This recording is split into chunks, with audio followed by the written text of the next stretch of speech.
تھوڑا سلو کر دیں، باقی پیچھے سلو کر دیں۔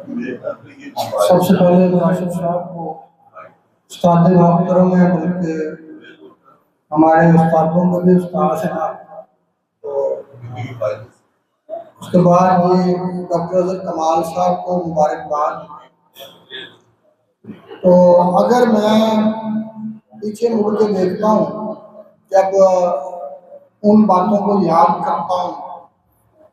تو پاک وطن کی جو فضا ہے وہ ادبی حوالے سے بڑی ہی زرخیز رہی ہے شروع سے۔ تو وہاں اس زرخیز فضا میں جو ڈاکٹر اظہر کمال صاحب ہیں وہ ایک شجر کی طرح، ایک ایسا سایہ دار شجر کہ جس کے نیچے پناہ لینے والے بہت سے موجود ہیں، بہت سے ایسے سخنور جو آگے آگے پھل پھول رہے ہیں۔ اور جب میں ان کے پاس گیا تقریباً آج سے 2009 کی بات ہے، 17 سال پہلے، تو کبھی مجھے اندازہ نہیں تھا کہ میں وزن کیا ہوتا ہے، میں بے وزن ہوں، میں سمجھتا تھا کہ میں ہی غالب ہوں۔ تو جب مجھے علم ہوا کہ بھائی جان آپ تو بے وزن ہیں، آپ کو تو پتہ ہی نہیں ہے شاعری کا، تو پھر آہستہ آہستہ انہوں نے پھر طرح مصرع دینا، اس سے لکھنا، خیر وہ سفر کافی لمبا رہا، اس میں 2-3 برس لگے، اور جب پھر اشعار خود کہنے شروع کیے تو علم ہوا کہ صرف وزن تو ابتدائی چیز تھی،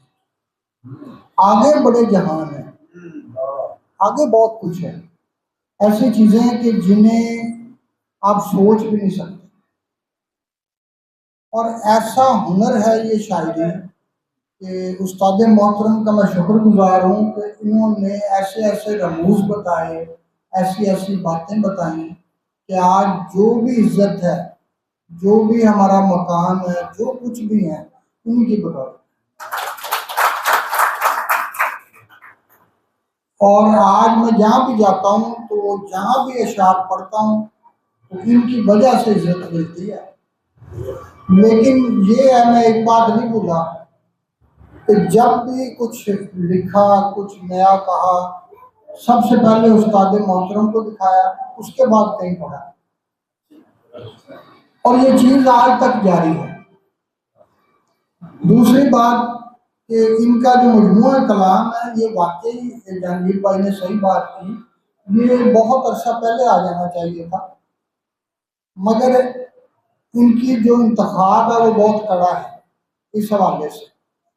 کئی غزلیں جو ہیں انہوں نے رد کی، کئی نکالی، کئی نئی شامل ہوئیں، اس طرح یہ ہوتا رہا۔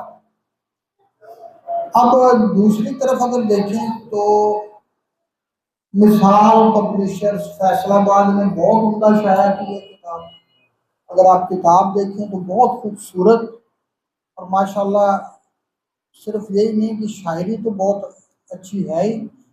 اور کمال کی شاعری ہے، بلکہ اظہر کمال کی شاعری ہے،